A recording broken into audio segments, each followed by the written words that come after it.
Madam को बुला लो। हाँ।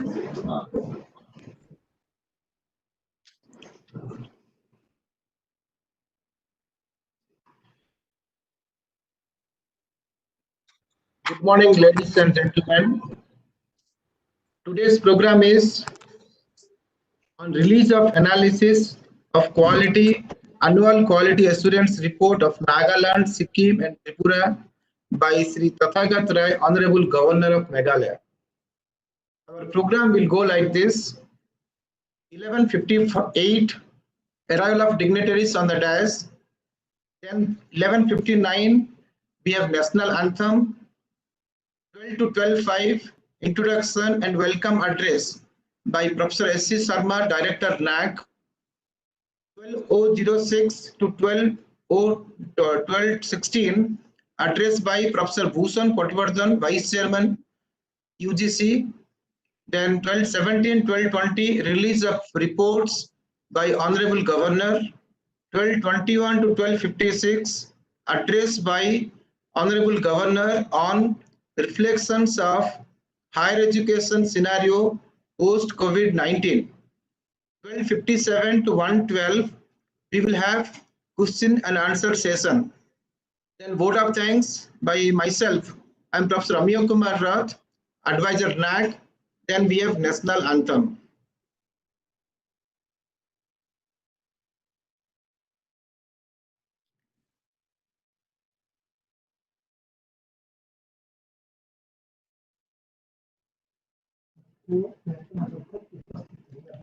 Yes. I request all the participants to rise during national anthem. I request all the participants to rise during national anthem. National anthem will be played at 11:59 during the starting of the program and again at the end of the program. I request all the participants to rise during national anthem. Shortly, we are starting the program.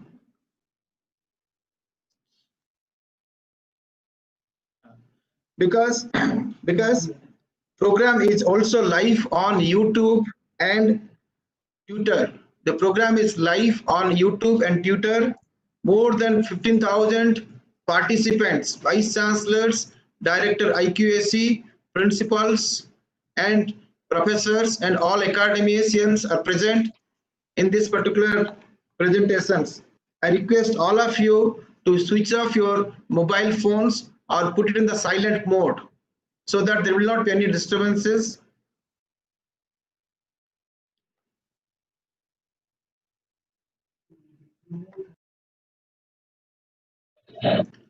The participants, those who are in Cisco WebEx, they all will be in mute mode. They all will be in mute mode in the entire presentation except the panelist.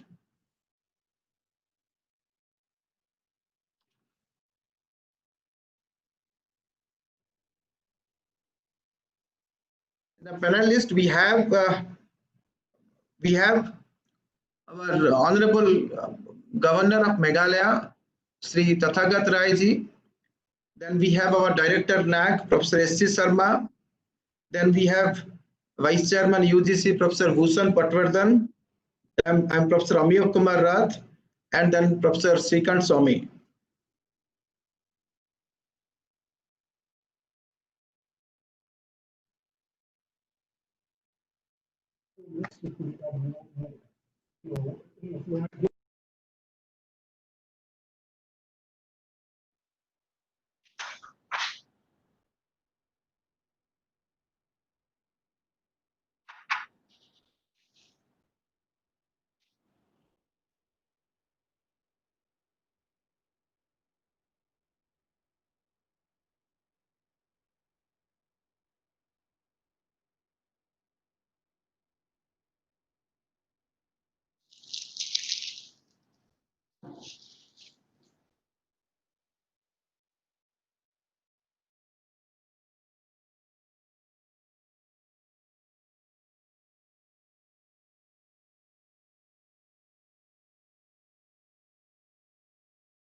Now we will have our national anthem. I request all the participants to rise for national anthem.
Give introduction of our guest.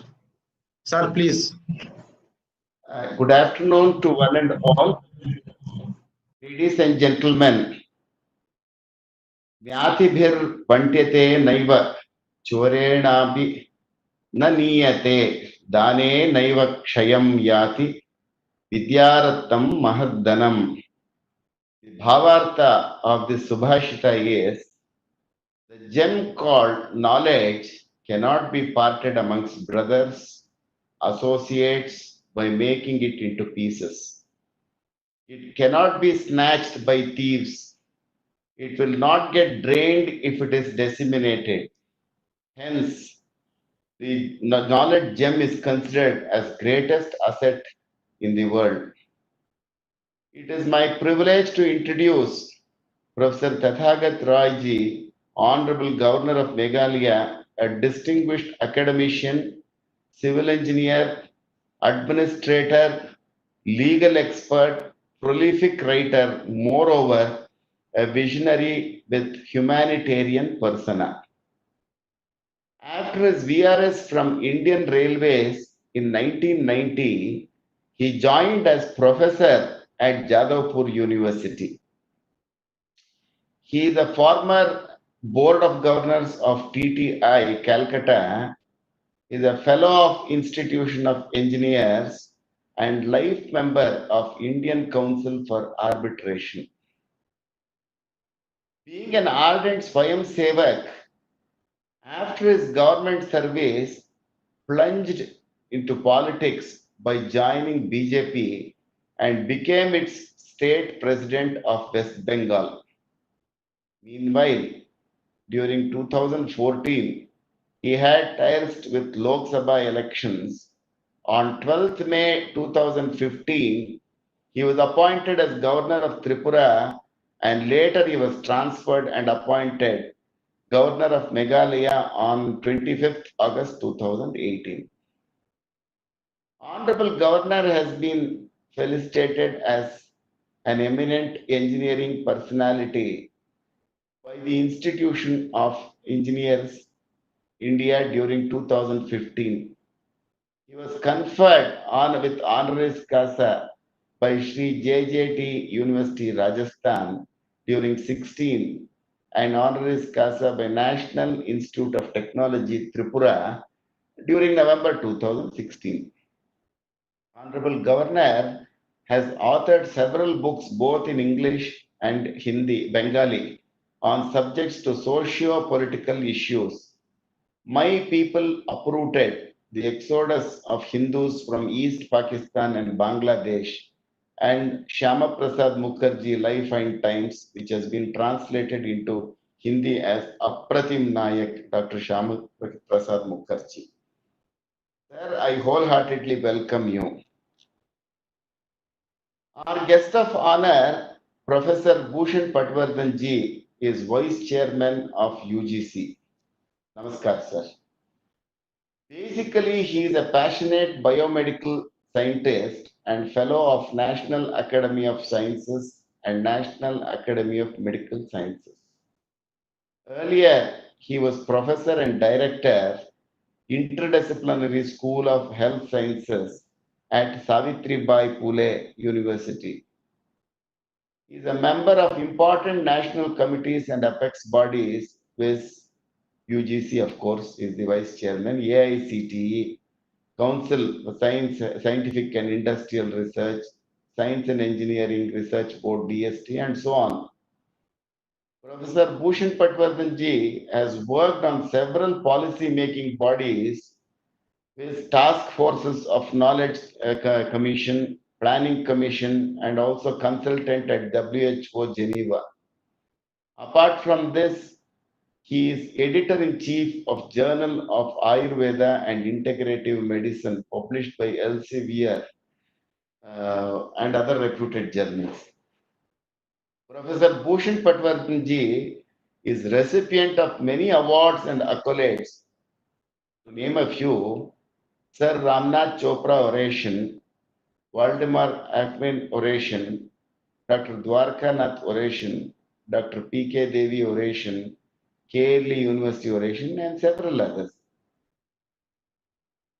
Several of his scholarly books and articles, both published by academic press Elsevier, have received excellent reviews. Recently, he authored a scholarly article titled Reimagining Indian Universities, Learning from the Glorious Past, which throws light on our education system, connecting roots from the past. It envisioned the path of progressiveness for the higher education institutions and universities to ponder for through self-study and introspect their institutional mission to establish greater holistic way of imparting knowledge. It's a wonderful article. In fact, it also depicts about our ancient history and theory of education and how education has progressed over a period of years and what are the solutions, etc. He is a passionate researcher, a good human being. Sir, I wholeheartedly welcome you, sir. Thank you. I am grateful to Professor Shrikant Swami, our academic consultant and a renowned academician who served in the field of education for 4 decades. He was the principal of RV School of Education here in Bangalore.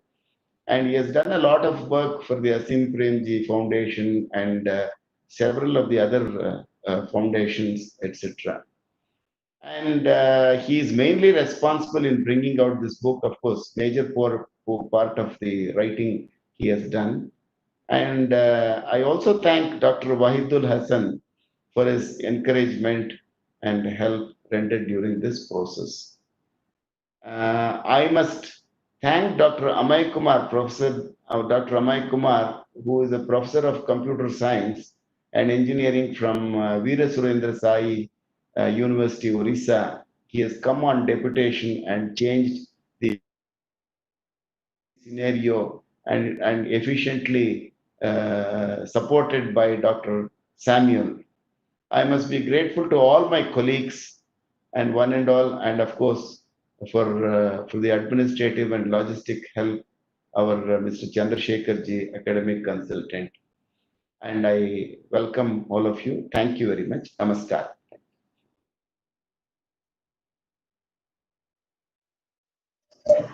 Now I request Professor Bhushan Patwardhan, Vice Chairman, University Grants Commission, to address his speech. Sir, please. Honorable Governor of Meghalaya and eminent academician, Professor Tathagat Roy. Sir, it's a great pleasure for me to meet you, although virtually. I hope to see you sometime and spend some quality time with you. Honorable Director, Professor S.C. Sharma, who has given a new face to NAAC now with a very good team, including several advisors and young technologists such as Professor Rath, who is really giving a very good direction for the technological advancements in NAAC. I'm very happy that the annual quality report is being released today, and I must acknowledge the work of NAAC during last couple of months to consistently improve the quality of their offerings.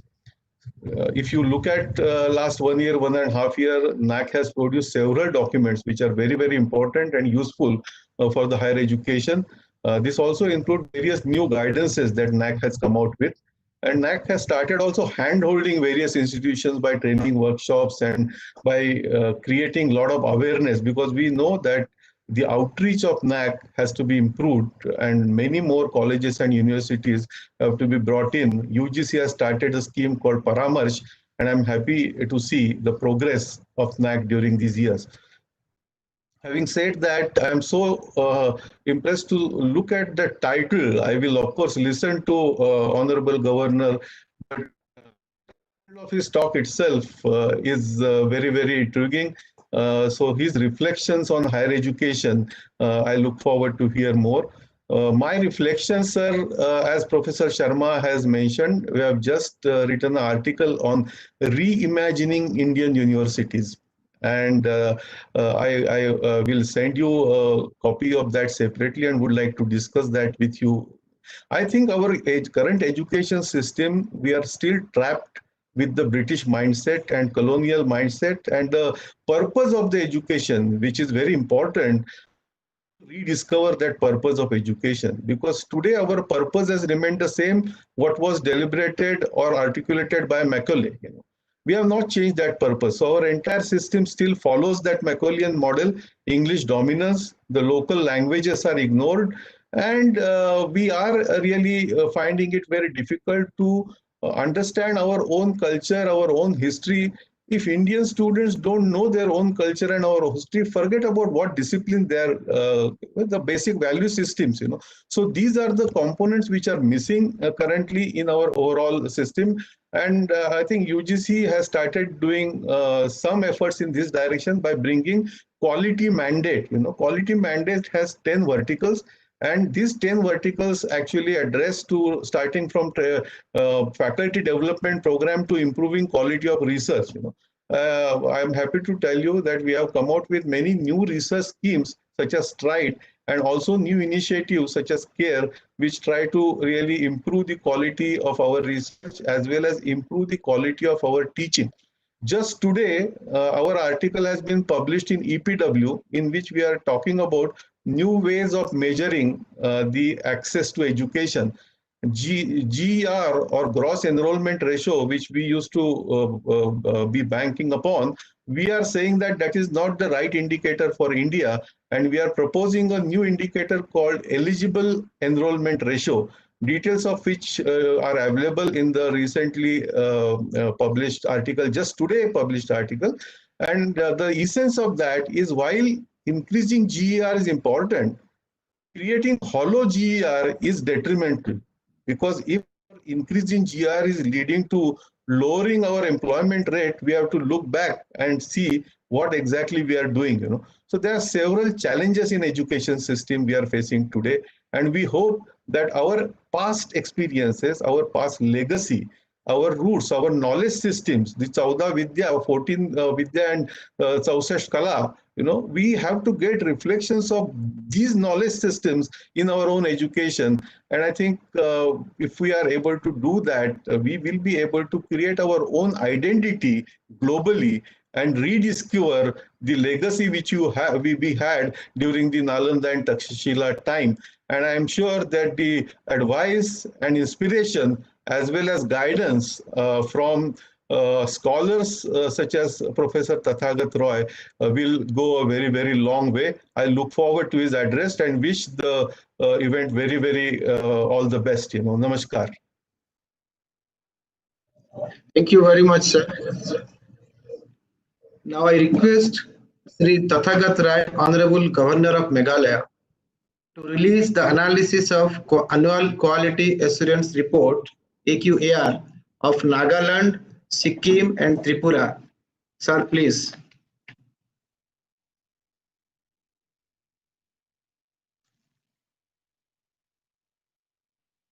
I request all the esteemed other members also can join in releasing the books.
Now I request Honorable Governor to give his address on reflections of higher education scenario post COVID-19. Sir, please. Thank you.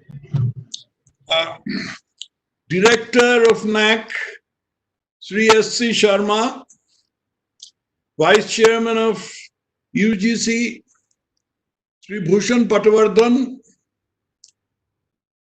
Vice Chancellors, Director of IQAC,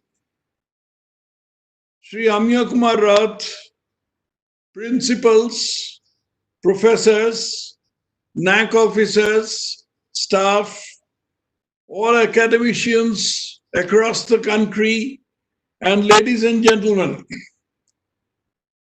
thank you very much for giving me this opportunity to address such an august body of academicians all across the country. I don't know if I deserve this honor. And Professor S.C. Sharma has sung a lot of praise of me, which I am not sure that I deserve.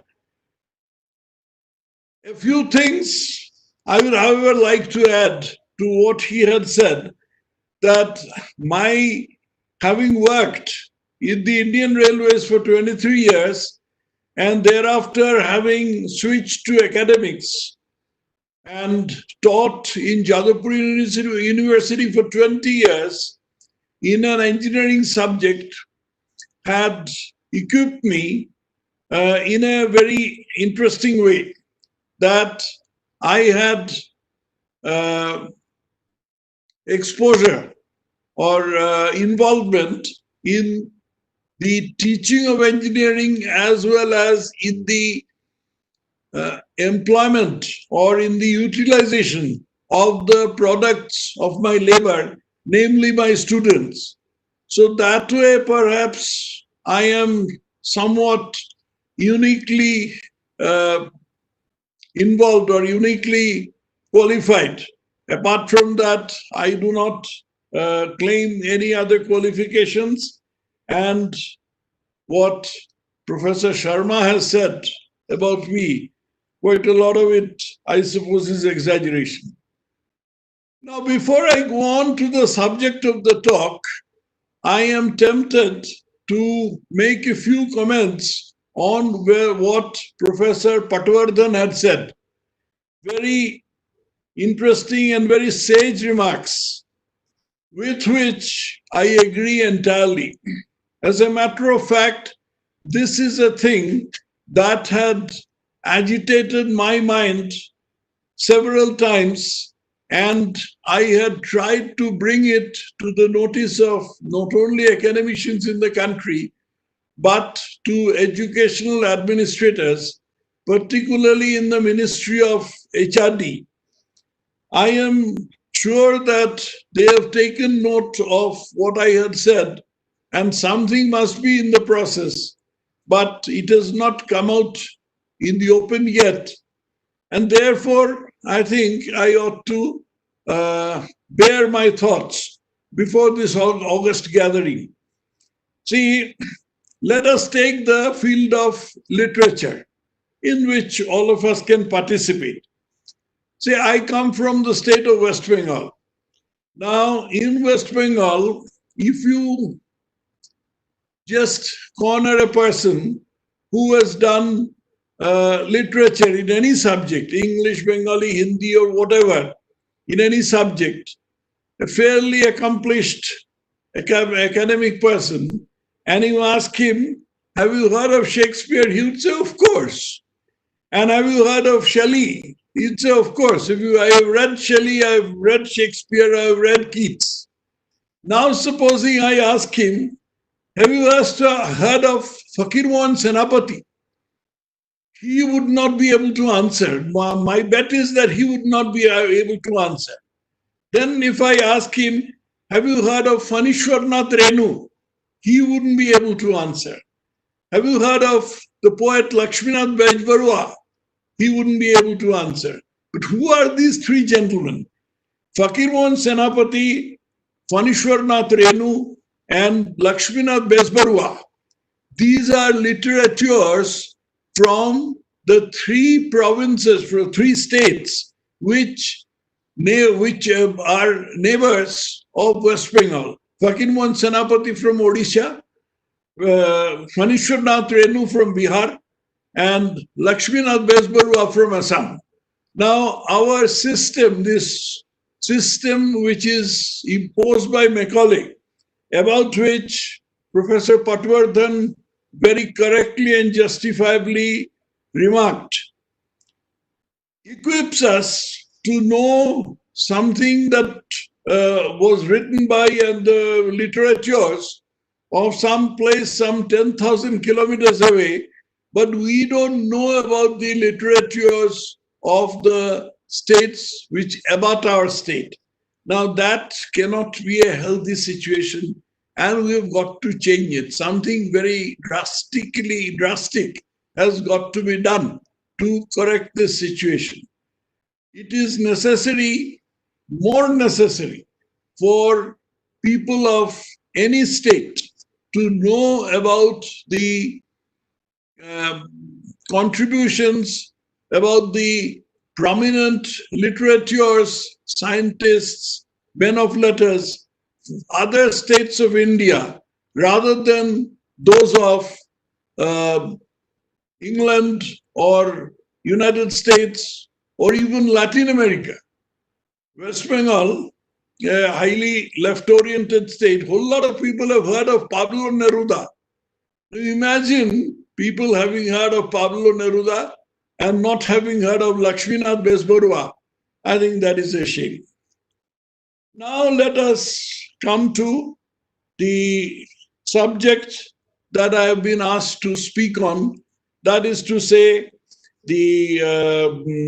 my reflections on higher education scenario in the post-COVID-19 situation. Before I get on to the subject, I'd just like to enter a caveat that today knowledge, human knowledge, is expanding so fast and so exponentially that it is difficult for a person to keep a tab, to know even the very basics of whatever is happening in other disciplines. Now, if you know only about your own discipline, then you are not a complete academician in that sense, in the sense that you are not qualified to speak on a broad subject like the one that I have been asked to speak on. I had realized this shortcoming of mine, or many of us, very recently when I had been called to chair upon a convocation of an university in Meghalaya, of which I am the ex officio chancellor. Then there were other academicians present, and one of them happened to speak about blockchain. And I was wondering what blockchain could be. But of course, I didn't let it out that I don't know the first thing about it. So after I came back to Raj Bhavan, I opened Google. And what I saw about blockchain, I promptly closed it because it just didn't, I was just not qualified to understand it. I just mentioned this incident to underline the fact that this is as fast as the boundaries of human knowledge are expanding at the moment. Now, about the post-COVID scenario, let us divide education into higher education, that is, into two broad parts. One is those branches of education where a considerable amount of hands-on practice by students in laboratories, workshops, and running establishments such as hospitals, factories, mines, etc. are required. Often travel is also required, physical travel, not virtual travel. Physical travel is required. Now, in this group, there are a lot of subjects of technology, but other subjects also. I shall just name off the principal broad subjects in which you require this kind of hands-on participation by students. The first, of course, is medicine and surgery.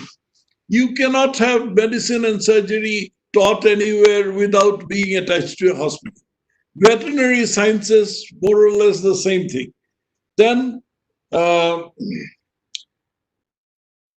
and derived engineering and technological disciplines, such as civil engineering, the subject or slight variant of which subject I had taught for the last 20 years.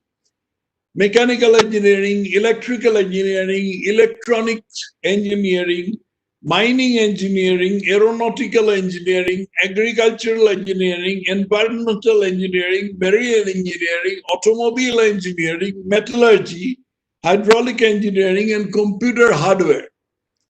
These are subjects that no one can master without having a direct face-to-face, at least I would say in the present situation, at least without having any kind of person-to-person interaction between the teacher and the taught.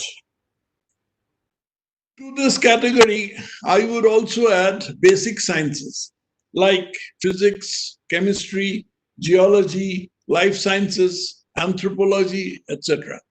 These subjects also cannot be taught or cannot be absorbed without hands-on practice by students in laboratories.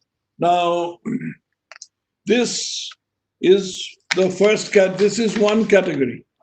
As opposed to these, there are a category of subjects in which it is not as if no hands-on practice is required, but some limited hands-on practice will do. In this category, I would place most humanities subjects. Most humanities subjects would mean languages, literature, history, sociology, subjects which can be learned from a book, subjects in which you do not require access to a laboratory or access to an establishment or access to a running establishment or access to a mine, for instance, or an aircraft factory or something of the sort. In these, in addition to the humanities subjects, there are others, like for instance, subjects relating to commerce. Commerce can be learned from a book, or it can be learned by distance education, which is the subject that I'll presently come to. Mathematics. Pure mathematics and applied mathematics can both be learned by from a book, that is to say, without face-to-face interaction, physical interaction between the teacher and the taught. Economics, statistics, psychology, not psychiatry because that is the discipline of medicine, but psychology. Pedagogy, that is the science of teaching. Computer software.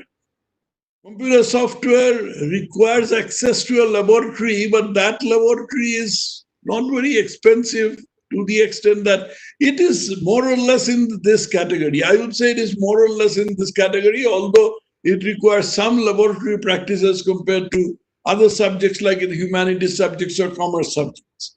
Then there is law. Law is another subject which can be taught without physical interaction between the teacher and the taught. Then you have divinity. The teaching of divinity, that is Purohit Tantra.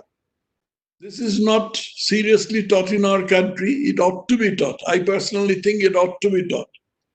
Then theology for Christians, Quran and Hadith for Muslims. These are subjects that can be largely learned from books. Books include e-books, of course.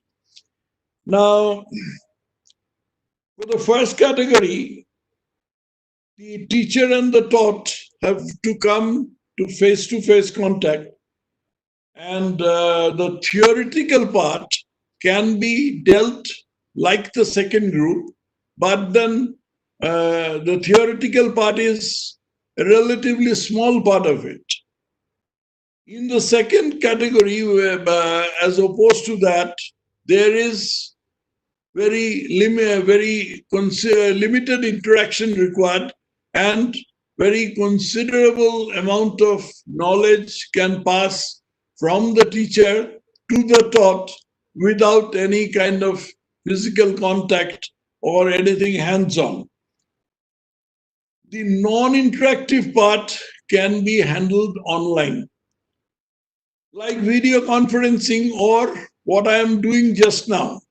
I am speaking to you, this august audience, in spite of being thousands of kilometers, in some cases, thousands of kilometers away from you. And technology has made it possible.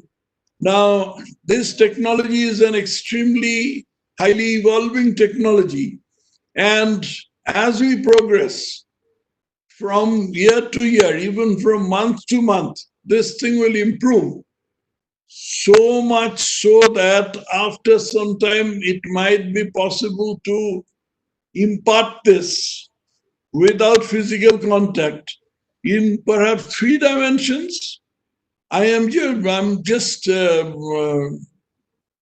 guessing wildly, but who could have thought some time back that 3D copying is possible, and with 3D copying, you can prepare, you can make machine parts. So 3D presence of a teacher in the room of the taught while being physically away from him should be possible in a few years. I don't see why not.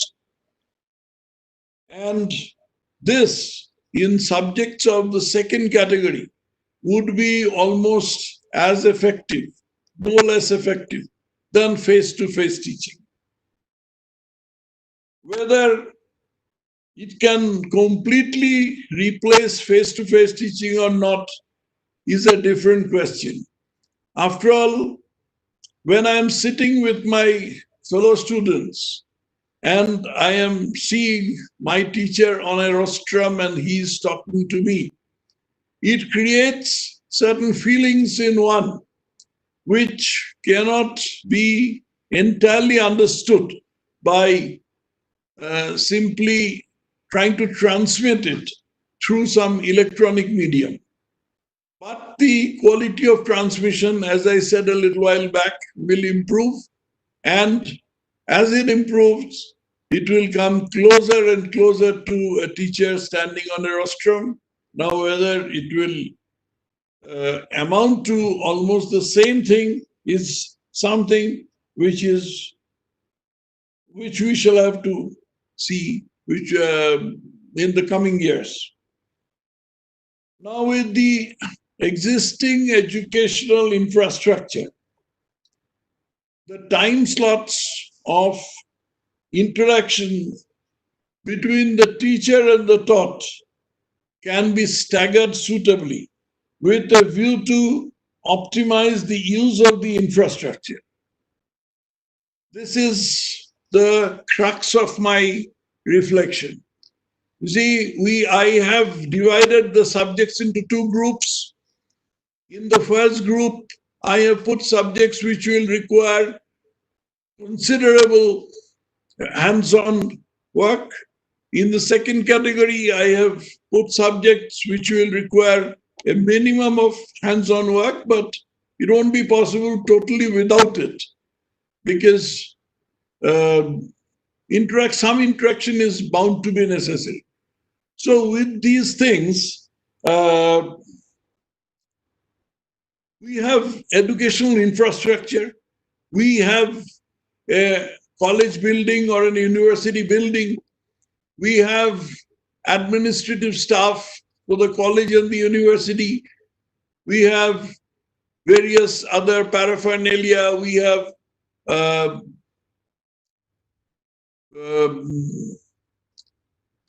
things like registration of a student, collection of his fees, and stuff like that. All of these things can be digitized and done through electronic media.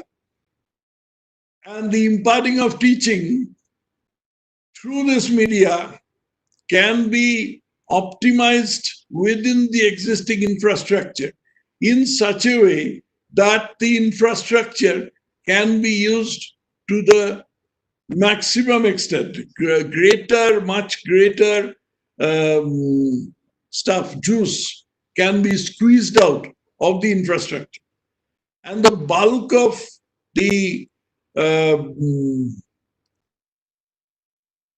expenditure that we incur on education is, I wouldn't say bulk, but a very considerable part of the expenditure that we incur on education, higher education, consists of this infrastructure. So if we can optimize this infrastructure, we can very easily see to what extent we would be able to affect economies. We should be able to get more out of what we have.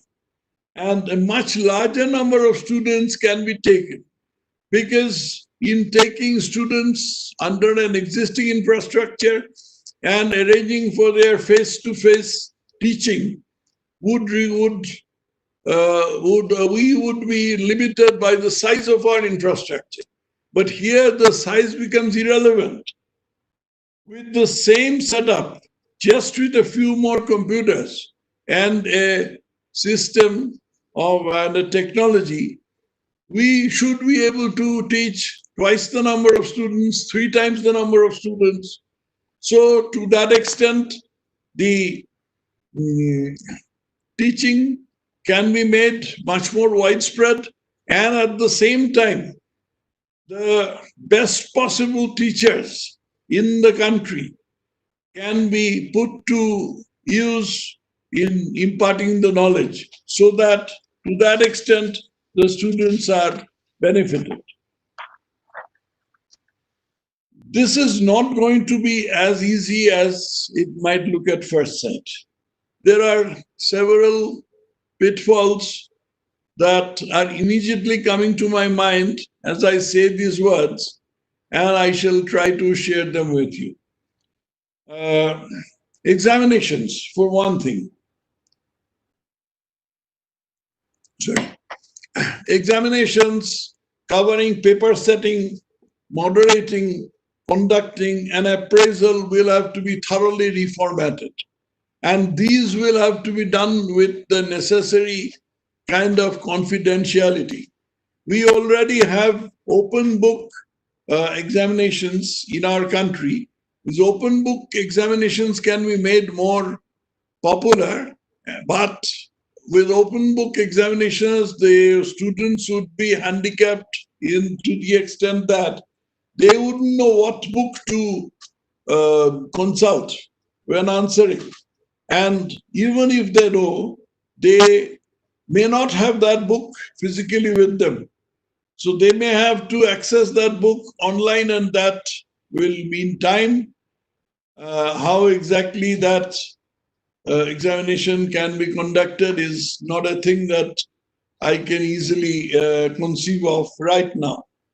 So that is why I'm saying that these things will have to be reformatted.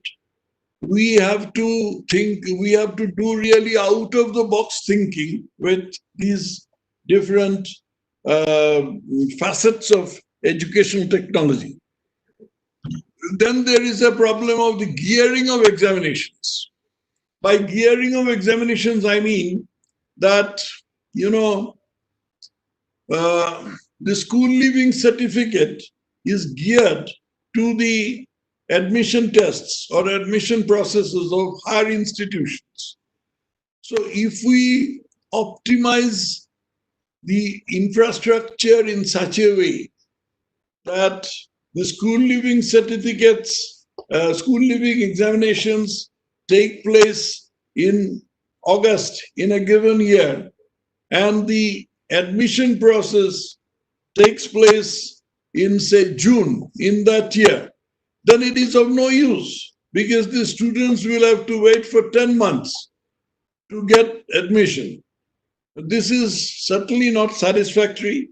Some way will have to be found out of these problems that suggest them to themselves to my mind. I am sure that there would be many more such problems, but I am equally confident that we shall be able to do something about them to usher in a completely new era, completely new set of thinking in terms of the new age, the new post-COVID age. There is another flip side to it. Lifelong friendships are forged in an academic institution. Say, for instance, people make friends who remain friends for their whole lives. At least that is the case with me.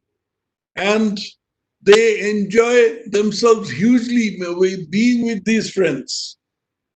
Wedlocks are entered into. Boy and girl fall in love. Why be in the same class? They get married. What is going to happen to these processes? Can these things be done online, digitally? I have my doubts because these are emotional matters, and these are whether it is possible to digitize emotion or not. I'm not qualified to say anything, but these are problems. I have, while answering this question, I have tried to delve in my own personal experience. I spent 5 years in a residential college called Bengal Engineering College in Shibpur, Howrah in West Bengal. And those were the best 5 years of my life. I wouldn't trade them for anything else. I've tried to think what it would have been like if instead of spending these 5 years, I had been imparted my education digitally or over a distance. And I have not been pleased with the result. Of course, even in the first category of subjects, it has to be understood, even in the second category of subjects, it has to be understood that some interaction will definitely be necessary. It is not as if it will come down to zero, but it will come down to something much, much lesser than what is right now the position. So this is something that we shall have to give a thought to, and something will have to be evolved. I don't know how exactly these things can be solved, but I'm sure that some solution can be found by putting our heads together. Professor Rath, am I coming to the end of my time? I'll take another 5 minutes. Would that be all right? Very good. Now, one question. In order to make all these changes to this out-of-the-box thinking and implementing this thinking, did we need COVID? Why couldn't we think of these things even without COVID? Why couldn't we imagine these things happening without there being COVID? Now, I have not been able to find an answer to that, except that we could have, but would not have experimented with this thing but for COVID. It is said that necessity is the mother of invention. Here, COVID confronted us with a necessity, and therefore we have come out with innovative solutions.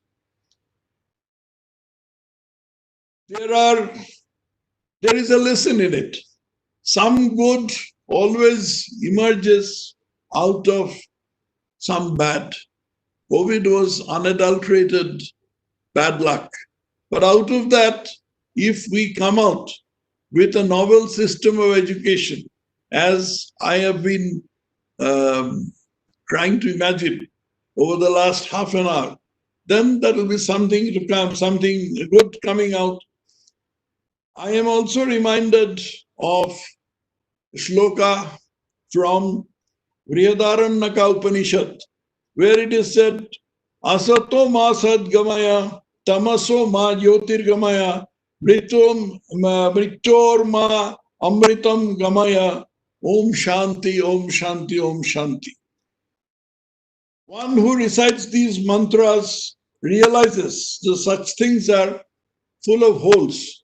Our life, our problems, the odd situations, the unwelcome situations that we come across, they are soaked in pain, and even in abundance will forever leave us wanting. It is with this full understanding that one turns to this prayer.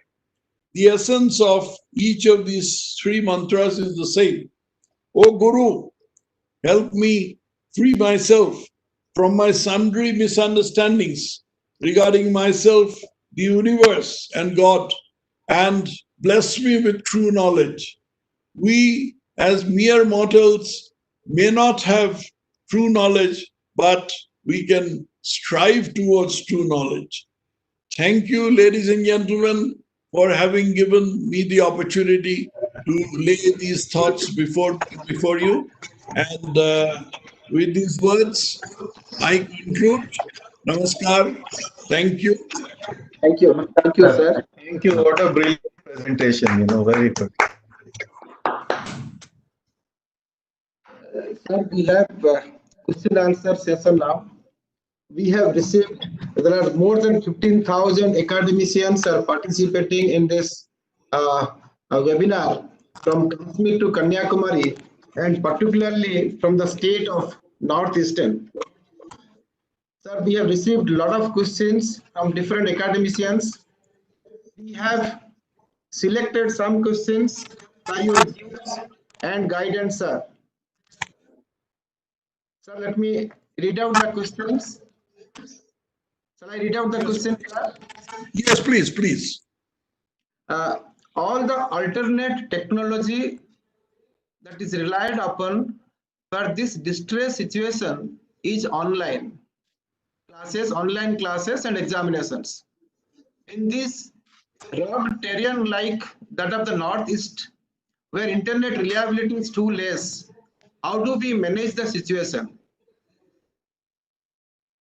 See, you have asked, you have used the expression distress situation. I get back to the early part of my lecture in which I had mentioned my distress at hearing something called blockchain. So I am really not qualified to answer this question, but I'll try to the extent I can. I understand that some some resources in this regard are already available, like NPTEL, MOOCs, SWAYAM, etc. And preparedness through recorded video repository can help in managing this situation.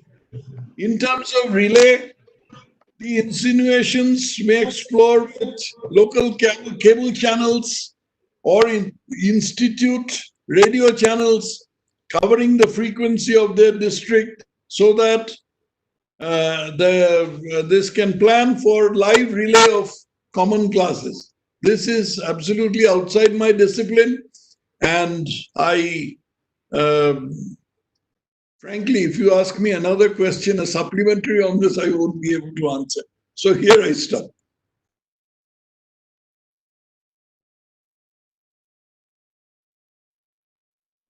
For Atma Nirbhaya Bharat. Yes.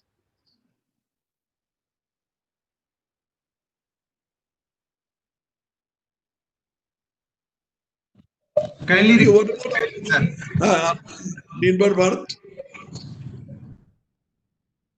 Atma Nirbhaya Bharat, sir. Ah, Government scheme. yes.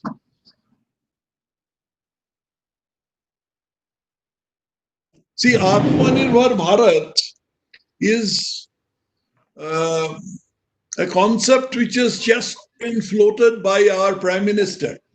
And we are still to learn quite a few things about it. But as far as I have understood, it is not entirely the kind of Swadeshi that we used to understand in the British times, when we used to boycott British goods. I have had some interactions with some very Kattar Swadeshis in this regard. And I shall give you very briefly the gist of what I had discussed with this, the kind of interaction that I had. One gentleman said, "Why are you drinking Coke?" I was drinking a Coke because somebody else had served a Coke. I normally don't drink sodas. Somebody had served it, so I was drinking. Why are you drinking a Coke? You don't believe in Swadeshi. I said, supposing I stop drinking Coke and I legislate Coke out of our country, then supposing somebody legislates Indian technologists from working in their country, then what is going to happen?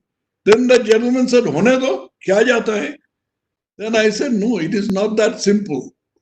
यदि ऐसा किया जाए तो it is quite possible that we will lose a lot of foreign exchange. Then that gentleman said, वो भी होने दो. Then I said, where shall we get our foreign exchange? How shall we buy our oil? We don't have enough oil in the country. So it is not the same as what we used to have in the 1930s and 40s when we used to talk about boycotting British goods. It's a global village. It's an interdependent world. So therefore, we have to do these things in a different way. But I understand Atmanirbhar Bharat or Swadeshi in this sense that Indians will, because of superior technology or lower price, buy Indian cars, not the kind of low technology cars that we used to see until the 80s, but very advanced cars which are made in India and which are made cheaper than anywhere else. If you go to South Korea, for instance, you would find everybody riding a Hyundai. Why? Because it is not because of any, not only because of any kind of patriotic fervor, but because it's a superior car and it's cheaper. In Italy, if you go, you find everybody riding a Fiat. In France, everybody's riding a Renault or a Peugeot or Citroën. Why? Because the technology is great and the price is the least. That is why people do. That is what I understand by Atmanirbhar Bharat. We will make our own cars here and people will buy it because they're of the quality of our technology. That's how we should become Atmanirbhar. Yes, I'm sorry. There was something when you mentioned the case of the northeastern states in particular. Yes, northeastern states have a very unique role to play in these things because northeastern states have a tremendous potential for tourism. I think of all the things, all the assets that the northeastern states have, say forest wealth, oil, hydroelectricity, a whole lot of things. I think the greatest asset of the northeastern states is tourism potential. And through all these things, oil, tourism, forest wealth, hydroelectricity, we should be able to purchase foreign exchange and use that foreign exchange in furthering our Atmanirbharta. That's it. Thank you. Thank you, sir. So next question is, sir, National Assessment and Accreditation Council, NAAC, insists on internships and placements and counts that as one of the major outcome of higher education. Northeast states of India, opportunities for both are less. See, it is a fact. The opportunities are less, but the opportunities are growing. What it is like, I remember my daughter was attending a university in a college in Delhi. And once she came along with a friend, we were having lunch together. She came along with a friend, and my daughter said that this is my friend, I forget her name, and she is a Naga from Manipur. Then I said, you must be Tangkhul. Then this girl's eyes almost popped out. And she said, this is the first time I have been asked that question. This is only because of ignorance of the rest of the country about the Northeast. And there is a reciprocal ignorance in the Northeast also. This has got to be broken. And this has got to be done by governmental effort, which is right now, it's not that it is not there, but it is inadequate. That is why it is most important that there is more interaction between the Northeast and the The Northeast is absolutely brimming with potential and assets. We have to make good use of it, and this will promote interactions between Northeast and the rest of India. So next question is, right now the changes that we have in the higher education are measures to overcome the lockdown situations and social distancing. Will this become part of the system even in future? See, this is very difficult to understand. I mean, very difficult to answer because COVID is not a thing that we have had before. Nobody knows the first thing about COVID. People blame the government for having started the lockdown and then not having got any results out of the lockdown. Now, did anyone know how long COVID is going to last? Do we know even now how long COVID is going to last? It's going to be something if a vaccine is discovered, it's going to be something else if another vaccine is not discovered, if herd immunity is generated. We don't know the answers to any of the questions. So this is not a question that can be answered. Even the best brains of the world would be foxed to answer this question. So one last question is, what are your advice to higher education institutions in Northeast India in particular to develop global competencies? See, very recently, I had been to a couple of, in a couple of occasions, I had been to the NAAC, that is the Northeastern Hill University. And I learned something very interesting. Say, for instance, in Japan, caregivers are at a great premium because Japan has a very large old population and there aren't enough caregivers. They have the money, but where are the caregivers? They usually take a lot of Filipinos, but even Filipinos, that many Filipinos are not there. So if we can, all that our boys and girls need to do is to learn Japanese. Once they can do that, then jobs as caregivers you can get them just like that in Japan.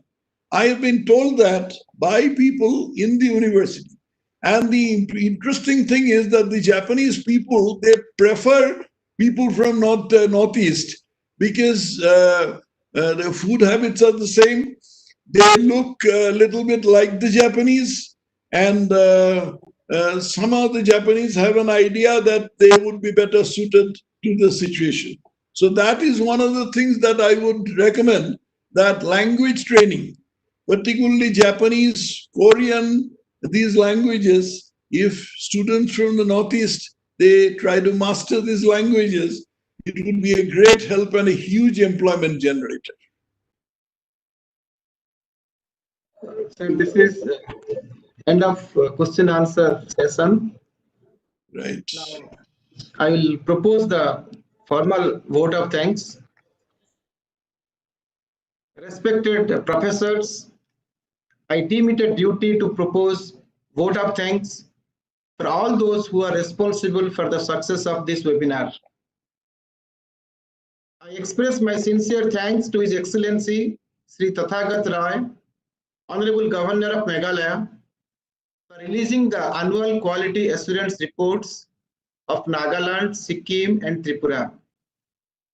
I also express my appreciation and gratitude for having accepted our invitation and gave an excellent talk on reflections of higher education scenario post-COVID-19 on this NAAC web platform. Thank you, sir.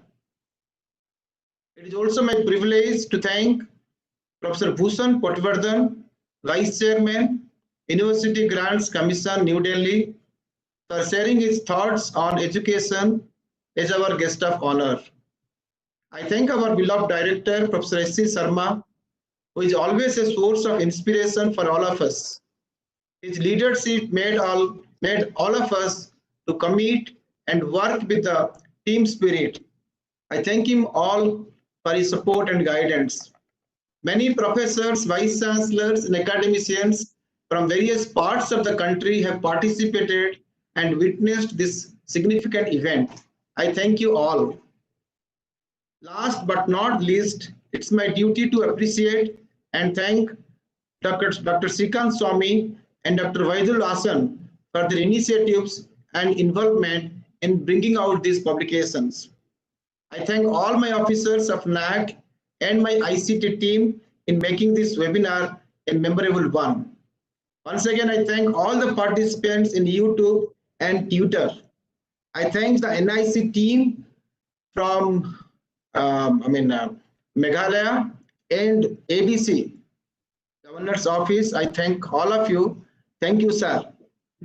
Now I request all the participants to rise for National Anthem.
This is end of the event. This is end of the event. Thank you all for participating. Thank you.